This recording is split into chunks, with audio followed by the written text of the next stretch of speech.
de la marque Vive l'intelligence artificielle. Donc bonjour. Bonjour. Ça va bien? Oui. Qu'est-ce qui t'a amené à nommer ta conférence justement la marque Vive l'intelligence artificielle? En fait, comme vous pouvez l'entendre, je suis bien française et en fait on a une phrase en France qui s'appelle "Le roi est mort, vive le roi comme un roi meurt". Oui. Avant, pas maintenant. Donc je me suis demandé justement, maintenant la marque aujourd'hui, comment elle va survivre en intelligence artificielle, puis je trouvais que cette phrase faisait sens avec ce que je voulais dire. Que ça représentait bien le propos. Exactement. Puis justement, tu parles de mort de la marque par rapport à l'arrivée de l'intelligence artificielle. Comment tu es arrivé à cette conclusion-là? En fait, la marque telle qu'on l'a aujourd'hui, comment elle va évoluer, comment elle va survivre à ça. Oui.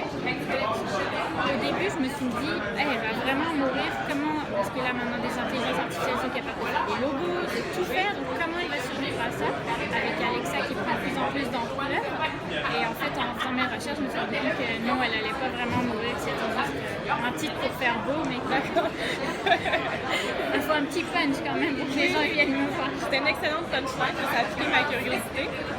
Par rapport à ça aussi, tu as amené le point pendant ta conférence que la marque, justement, elle n'allait pas mourir. Donc, qu'est-ce qui va arriver à la marque par rapport à l'intelligence artificielle? Justement, en intégrant l'intelligence artificielle, elle va devenir intelligente. Au lieu juste de faire une interaction pas du tout personnalisée, là, elle va vraiment pouvoir la dédier à nous, être incarnée à travers tout plein d'outils qu'elle va pouvoir avoir grâce à l'intelligence artificielle.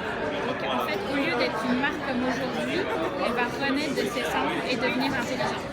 Et à ce moment-là, qu'est-ce que ça serait une marque intelligente si on avait finalement à vulgariser ce que peut être une marque intelligente? Une marque intelligente, c'est une marque qui est complètement dédiée et incarnée pour toi. Par exemple, dans ma conférence, je parle de Nike parce que tout le monde est capable de comprendre Nike et comprendre ce que veut dire Nike.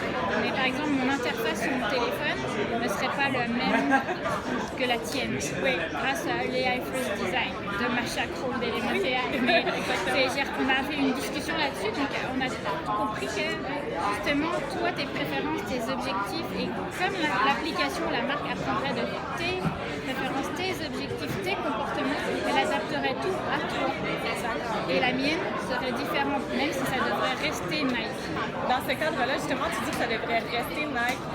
Si c'est pas pareil pour moi que pour toi, l'identité autour de la marque, comment tu la vois se positionner? Ça va être un très très gros défi des brand designers que je suis à la base, de savoir de garder l'ADN de marque, mais en même temps garder quelque chose qui est personnalisable sans complètement diluer la marque.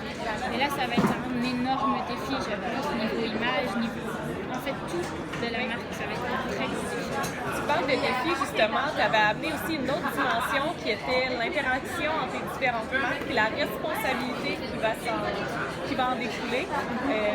Qu'est-ce que tu crois, en fait, qui pourrait finalement devenir potentiellement problématique au niveau de l'inclusion d'intelligence? De rentrer dans notre intimité avec les datas, je veux dire, Alexa, elle va être partout elle est dans notre maison et dans nos téléphones, mais elle va être dans nos voitures, dans nos chambres à coucher, dans notre salle de bain, partout. Et elle va récupérer plein de données sur nous et les partager avec potentiellement des millions de marques qui pourraient tout savoir de nous. Est-ce qu'on va finir complètement manipulé, genre comme dans Wall-E? Oui. Est-ce qu'on va devenir ça? Je pense que les marques, elles ont une responsabilité éthique et morale par rapport à ça, qu'on ne devienne pas complètement aveugle et manipulé.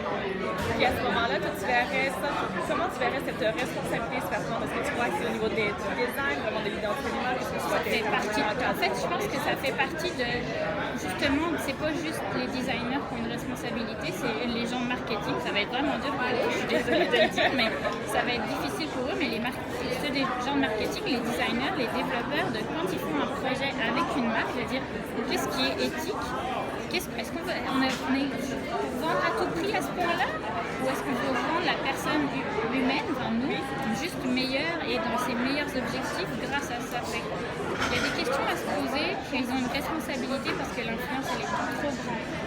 Puis à ce moment-ci, tu dirais que c'est quoi pour toi vraiment le next step, le prochain défi, si on veut se dire allons vers la marque intelligente, mais allons-y d'une façon responsable et éthique?